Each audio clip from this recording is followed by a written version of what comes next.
नमः हरे हराय नमः। हरे कृष्णा। आज हम भगवत गीता अध्याय 16 श्लोक नंबर 2 सीखेंगे। चलिए शुरू करते हैं। अहिंसा सत्यम क्रोध त्याग शांतिरपैशुनम दया भूतेष्व अलोलुप्त्वम मार्दवम हरीरचापलम। अब हम इसे धीरे धीरे बोलकर समझते हैं। अहिंसा सत्यम अक्रोधस त्यागः शांतिर अपैशुनम दया भूतेष्व अलोलुप्त्वम मार्दवम हरीर अचापलम। अब हम इसे फिर से गाते हैं। अहिंसा सत्यम क्रोधस त्याग शांतिरपैशुनम दया भूतेष्व अलोलुप्त्वम मार्दवम हरीरचापलम। अब हम समझते हैं भगवान श्री कृष्ण इस श्लोक में किन गुणों के बारे में बता रहे हैं। अहिंसा सत्यता क्रोध विहीनता त्याग शांति छिद्रान्वेषण में अरुचि समस्त जीवों पर करुणा लोभ विहीनता भद्रता लज्जा संकल्प। हरे कृष्णा। चलिए अब हम महाप्रेम प्रभु जी से इन सब गुणों के बारे में और अच्छे से समझते हैं। हरे कृष्णा जी।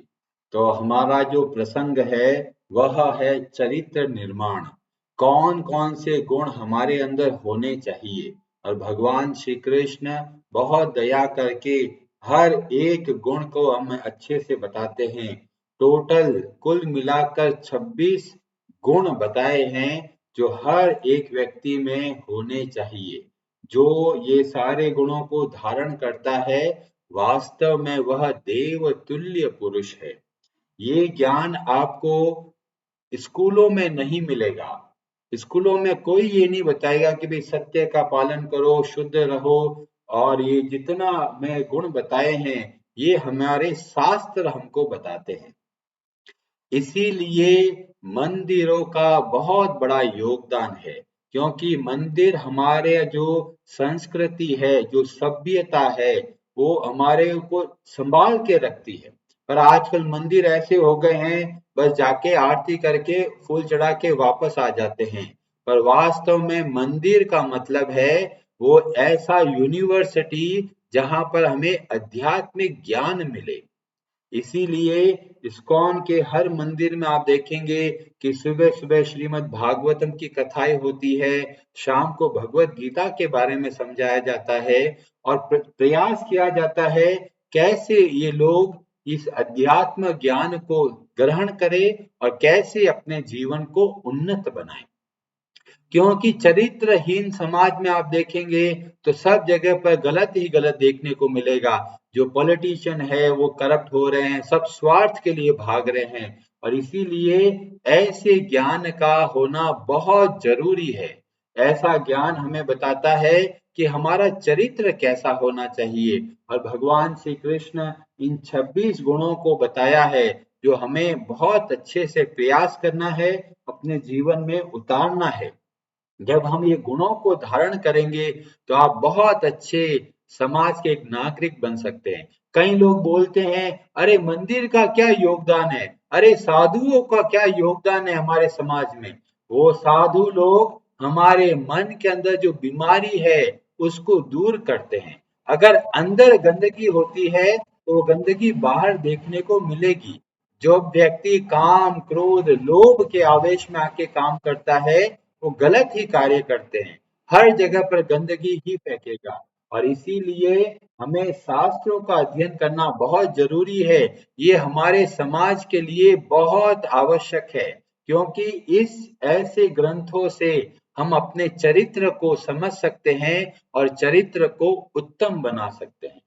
और आज का जो हमारा गुण है वह है दया। दया भूतेषु, समस्त जीवों के प्रति दया का भाव रखना, ये बहुत बड़ा एक ऐसा सद्गुण है जो हमें इसको अच्छे से अपने जीवन में उतारना है, प्रयास करना है।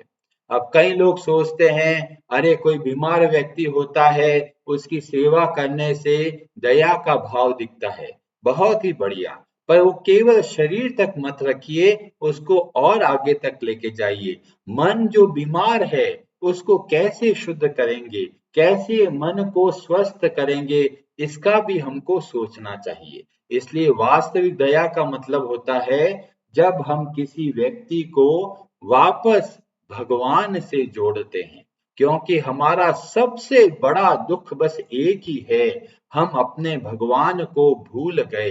भगवान जो हमारे अपने हैं उनको भूल कर हम इस संसार में भटक रहे हैं और बहुत दुख पा रहे हैं। कई लोग बोलते हैं अरे जी कहाँ दुख है हमारे जीवन में, हमें तो बहुत मजा आ रहा है, खूब पैसा आ रहा है, सब कुछ अच्छा चल रहा है। तो बताया जाता है इस संसार का जो सुख है वो वास्तव में दुख का बीज है, बस थोड़े समय की बात है, दुख तैयार है। क्योंकि इस जीवन में किसी को भी सदैव सुख नहीं मिलेगा, सुख और दुख आते और जाते रहेंगे। और इसीलिए आप देखेंगे कि सूक्ष्म रूप में हर कोई दुखी है, हर कोई चिंतित है, हर कोई व्याकुल है। और दया का मतलब है दूसरों को दुख को देखकर हमें व्याकुलता होती है, अरे बेचारा बहुत दुख पा रहा है, कैसे मैं उसकी सहायता करूं, और इसको बोला गया दया का भाव। तो बाहर से पहली दया आप कर सकते हैं कि अनावश्यक जो आप जीव हिंसा करते हैं उसको मत कीजिए। लोग मच्छरों को मारते हैं, कीड़ों को मार देते हैं, उनको पकड़िए और बाहर फेंकिए। मच्छर जो आते हैं बेचारे एक दिन से ज्यादा जीवित नहीं रहते, कितना खून पी लेते हैं हमारा, थोड़ा सा खून पीते हैं और हम न जाने कितने मच्छरों को ऐसे ही मार देते हैं। हमें लगता है अरे मलेरिया फैल जाता है, ऐसे कोई मलेरिया नहीं फैलता, क्योंकि जो बीमारी आती है वो हमारे खुद के कर्मों की वजह से आता है। ये मच्छर केवल एक निमित्त बनते हैं, कितने मच्छरों को मारेंगे ये डर डर के, अरे बीमारी हो जाएगी। मच्छर जो खाते हैं, जो खून पीते हैं, उसके पीछे भी एक बहुत बड़ा लॉजिक है। तो जब हम मच्छर को समझते हैं तो हमें पता चलता है। पर कहने की बात है आप आरंभ कीजिए, जीवों पर दया कैसे कर सकते हैं। पहली बात उनके हिंसा ना करें। अगर कोई नॉनवेज खाता है तो पहला दायित्व है कि आप शुद्ध शाकाहारी बने, शाकाहारी भी उतना आप ग्रहण करें जितना भगवान को भोग लगाकर ऐसा भोजन ग्रहण करें, क्योंकि पेड़ पौधों को भी अनावश्यक कष्ट देना वह भी हमको नहीं करना है। तो वास्तव में दया का भाव कैसे लेके आते हैं, आप जब खुद बहुत अच्छे से भगवान के नामों का जप करते हैं तो ये सबसे बड़ी दया का भाव है। क्योंकि जब आप भगवान के नामों का जाप करते हैं बोल बोल कर, तो आसपास के वातावरण में जितने भी जीव जंतु पशु पक्षी जो है उन सबको बहुत भारी लाभ मिलता है। कई लोग बोलते हैं अरे हरे कृष्णा करते हो, क्या क्या करते हो तुम समाज के लिए, आप इतनी बड़ी सेवा कर रहे हैं, जो जीव कितने जन्मों से संसार में भटक रहे हैं उनको आप वापस उन भगवान से जोड़ रहे हैं। और हम वास्तव में व्याकुल हैं भगवान के लिए ही, पर हम भूल गए कि हम क्यों भाग रहे हैं। जब हमें पता चलता है हमारे लिए केवल एक ही आश्रय है, वह है भगवान, जब हम भगवान के लिए प्रयास करते हैं तब हम वास्तविक सुख और शांति को प्राप्त कर सकते हैं। संसार के भोग प्राप्त होने पर हम शांत नहीं होते, हम और अशांत बन जाते हैं। तो सबसे पहली दया आरंभ होती है जब आप भगवान के नामों का जप करते हैं। और फिर दूसरी दया का भाव देखने को मिलता है जब आप प्रचार का कार्य करते हैं, क्योंकि बेचारे बाकी लोग संसार में भटक रहे हैं, जैसे कि एक समुद्र के अंदर बहुत सारे प्राणी फंसे हुए हैं और अगर आप जाके उनकी सहायता करते हैं, उनको समुद्र से बाहर निकालते हैं, तो ये वास्तव में बहुत बड़ी दया है। ऐसे ही इस मृत्यु संसार सागर में न जाने कितने जीव बेचारे दुखी हो रहे हैं, और जब हम उनको भगवान के बारे में बताते हैं तो ये सबसे बड़ी दया है और हम सबको इसका पालन करना चाहिए। आप लोग देखेंगे इस्कॉन हमें इतना प्रेरणा देता है कि आप बाहर जाइए, भगवत गीता बेचिए। कई लोगों को लगता है अरे भगवत गीता क्यों बेच रहे हो, कहाँ जरूरत है, आराम से बैठे रहो ना। पर नहीं, ये बहुत बड़ी दया का भाव है। न जाने कितने लोगों के जीवन में परिवर्तन आया जब किसी ने किसी को भगवत गीता का दान दिया। जब लोग बाहर जाते हैं, सड़कों पे जाते हैं और उनको बोलते हैं अन्य लोगों को, जी भगवत गीता लीजिए, बहुत सारे लोग देख के दूर के, अरे जाओ यहाँ से, मुझे नहीं चाहिए, हमारे पास पड़ी है, दो दो, कोई पढ़ता नहीं है। पर एक भक्त का ये स्वभाव होता है कि बेचारे संसार में भटक रहे जीवों को कैसे उद्धार होगा। तो हमारे वैष्णव आचार्यों ने बहुत सुंदर एक भजन बोला, वहां पर बताया गया, जीव दया कृष्ण नाम सर्व धर्म सार। कोई भी धर्म लीजिए, उसमें दो ही बातें हैं, पहला है आचार, दूसरा है प्रचार। पहला आप खुद बहुत अच्छे से भगवान की भक्ति कीजिए और दूसरा दूसरे जीवों पर दया कीजिए, उनको बताइए कि हम कहाँ पर है। सारे शास्त्र केवल दया का रूप है। भगवान को बोला गया, हे कृष्ण करुणा सिंधु। समुद्र में क्या मिलता है, पानी मिलेगा, इतना पानी मिलेगा। भगवान को बोला गया, हे कृष्ण करुणा सिंधु। वे समुद्र है किसके, दया के। हम सोचते हैं अरे भगवान हमारे लिए क्या करते हैं। जब हम शास्त्र पढ़ते हैं तो हमें पता चलता है भगवान हमारे लिए क्या नहीं करते। हर एक चीज की व्यवस्था करा है और खुद आ गए हमारे साथ में, परमात्मा बनकर हर शरीर में हमारे साथ चले हैं। जब भी हम व्याकुल होके उनको बुलाया है, भगवान ने तुरंत सुना है। हम कभी कभी समझ नहीं पाते, पर भगवान सदैव हमारे लिए चिंतित है, हमारे लिए व्याकुल रहते हैं। और उसके लिए ही भगवान ने ये शास्त्रों के बारे में बताया। ये शास्त्र हमें मार्ग बताता है।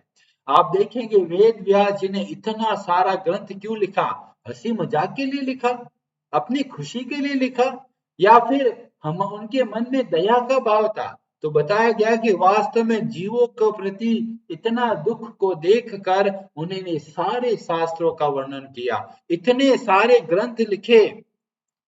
किसके लिए लिखे हैं, हमारी भलाई के लिए। क्यों, क्योंकि उनके मन में दया का भाव है। देव ऋषि नारद जी को देखिए, हर जगह पर घूमते रहते हैं, क्यों जरूरत है उनको घूमने की, बैठ सकते हैं आराम से, पर उनके मन में दया का भाव है। इसीलिए हर ब्रह्मांड में, हर लोक में घूमते हैं, भगवान के नामों का प्रचार करते हैं। और जब देखते हैं कि कोई बेचारा भगवान को समझने का प्रयास कर रहे हैं तो वे उनको मार्ग बताते हैं। सारे भक्तों के हृदय में दया का भाव है। आप प्रभुपाद जी को देखिए, आराम से बैठे थे वृंदावन में, क्या जरूरत थी उनको अमेरिका जाने की, पैसा चाहिए था, संपत्ति चाहिए थी, सम्मान चाहिए था, नहीं, उनके मन में बस एक ही भाव था, दया का भाव। बेचारे संसार में लोग भटक रहे हैं, कैसे उन पर दया करें, कैसे उनकी सहायता करना है। हर जगह पर हमारे वैष्णव आचार्य आप देखिए, इतने दया के पूरे भरे हुए हैं कि जगह जगह पर जाते हैं, प्रयास करते हैं, समझाते हैं। जो भी थोड़ा बहुत प्रयास करना चाहता है उनको भक्ति के बारे में शिक्षा देते हैं। और आज मैं आपको एक ऐसी कथा बताता हूँ जो हमारे आचार्य हुए श्रीपाद रामानुजाचार्य, रामानुज आचार्य, उनको बोला गया रामानुजाचार्य, जो साक्षात भगवान विष्णु के जो अनंत शेष हैं उनके अवतार हैं। और ये कब हुए, जस्ट 1000 साल पहले। जो हम लोग जिसको बोलते हैं श्री रंग, जो रंगनाथ जी का मंदिर है त्रिची में, तो वहां आसपास उनका जन्म हुआ। और उनका हृदय में इतनी दया का भाव था, हमें कैसे देखने को पता चलता है, इस प्रसंग के द्वारा। तो रामानुजाचार्य को पता चलता है कि एक बहुत बड़े भगवान के भक्त हैं जिनका नाम है गोष्ठी पूर्णा। और उनको एक ऐसा अद्भुत मंत्र पता है जिससे जीवों का कल्याण हो सकता है, वे सीधे भगवान के वैकुंठ के धाम को जा सकते हैं। तो रामानुजाचार्य उस मंत्र को सीखना चाहते थे और वो जाए और उनको प्रार्थना करा गोष्ठी पूर्णा जी से कि आप हमें वो मंत्र सिखाइए। गोष्ठी पूर्णा जी बहुत उत्तम भक्त हैं, तो देखते हैं कि भाई सभी को मंत्र नहीं दे सकते, जो योग्य होगा उनको ही दूंगा, तो इसीलिए रामानुजाचार्य को मना कर देते हैं। थोड़े समय के बाद में रामानुजाचार्य फिर जाते हैं गोष्ठी पूर्णा के पास में और बोलते हैं आप कृपा करके मुझे मंत्र सिखाइए। दूसरी बार भी मना कर देते हैं, तीसरी, चौथी, पांचवी, 18 बार जाते हैं और 18 बार गोष्ठी पूर्णा मना कर देते हैं। अब 19वीं बार जब रामानुजाचार्य जाते हैं और फिर प्रार्थना करते हैं तो गोष्ठी पूर्णा समझ जाते हैं कि ये जो रामानुजाचार्य है ये वास्तव में बहुत बड़े भक्त हैं और इसीलिए वो मंत्र बताते हैं। उस मंत्र को बोला गया अष्टाक्षरी मंत्र, और मंत्र तो सामान्य लगेगा पर उसके गहराई में बहुत सारी बातें होती है जो गोष्ठी पूर्णा बहुत अच्छे से समझाते हैं रामानुजाचार्य जी को, और रामानुजाचार्य जी बहुत अच्छे से सुनते हैं, उनका हृदय गदगद हो जाता है और गोष्ठी पूर्णा बोलते हैं ये मंत्र मैंने तुम्हें दे दिया है, अब ध्यान रखना किसी को भी ये मंत्र मत देना, केवल जो योग्य हो उनको ही बता सकते हो और किसी को इस मंत्र के बारे में मत बताना।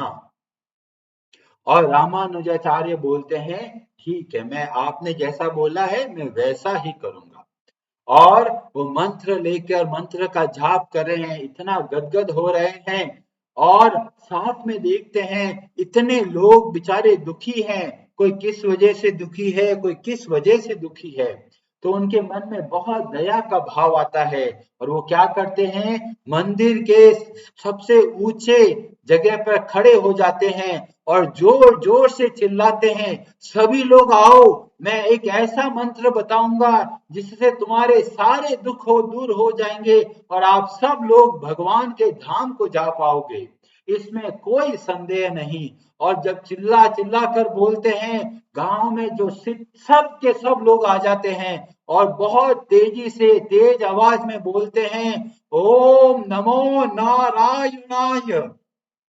ये एक ऐसा अष्टाक्षरी मंत्र है जो एक बार भी बहुत ही श्रद्धा से अगर कोई बोलता है तो ये गारंटी है कि वो भगवान के धाम को अवश्य जाएगा। चिल्लाकर रामानुजाचार्य सबको बता देते हैं और गोष्ठी पूर्णा जी को पता चलता है तो बहुत क्रोधित होते हैं, अरे मैंने तुम्हें सावधान किया था हर एक को मंत्र मत बताना, पर तुमने चिल्ला के सबको बता दिया इसलिए तुम नरक में जाओगे। रामानुजाचार्य हाथ जोड़ के बोलते हैं बहुत बहुत धन्यवाद गुरुदेव, मैं नरक में जाने को तैयार हूं, पर ये बेचारे संसार में लोग बहुत दुखी है, उनके दुख को मुझसे देखा नहीं गया और इसीलिए मैंने सबको इस मंत्र के बारे में बताया। यह सुनकर गोष्ठी पूर्णा लज्जित हो जाते हैं और बोलते हैं रामानुजाचार्य आप इतने बड़े भक्त हैं, आपके हृदय में कितनी दया भरी हुई है, उतनी दया तो मेरे अंदर है ही नहीं, मैंने इतने मंत्र का जाप करके सिद्धि प्राप्त किया पर मन में मेरा स्वार्थ ही है, पर तुम्हें देखता हूं तो पता चलता है इतने दयालु हो तुम, दूसरों के दुख के लिए खुद नरक में जाने को तैयार हो। तो ऐसे हमें देखने को मिलता है इतने महान आचार्य हुए, हमारे जब वैष्णव आचार्य देखते हैं सबके मन में दया का भाव है, खुद को दुख मिल जाए चिंता नहीं पर दूसरे बेचारे कैसे खुश हो इस भाव से जगह जगह पर घूमते हैं और भगवान के नामों का प्रचार करते हैं। तो आप सब लोग बहुत अच्छे से आचार कीजिए अच्छे से भगवान की भक्ति कीजिए और प्रचार कीजिए, अन्य लोगों को सिखाइए, परिवार के लोगों को सिखाइए, मित्रों को सिखाइए। जो लगे थोड़ा भी भगवान को बारे में समझना चाहता है, सुनना चाहता है, उनको आप भगवान की भक्ति अवश्य सिखाइए। इससे बड़ी दया और कोई हो ही नहीं सकती। अगर कोई बच्चा जो घर से बिछड़ गया, उसको आप वापस उसके घर में पहुंचा दे, ये सबसे बड़ी दया है। हम सब भगवान के अंश हैं, जो अपने संसार में आकर भूल गए। अगर किसी को वापस भगवान से जोड़ते हैं तो ये सबसे बड़ी दया है, और आप सब इसका बहुत अच्छे से पालन करने का प्रयास करें। हरे कृष्णा जी। आप हरे हराये नमः।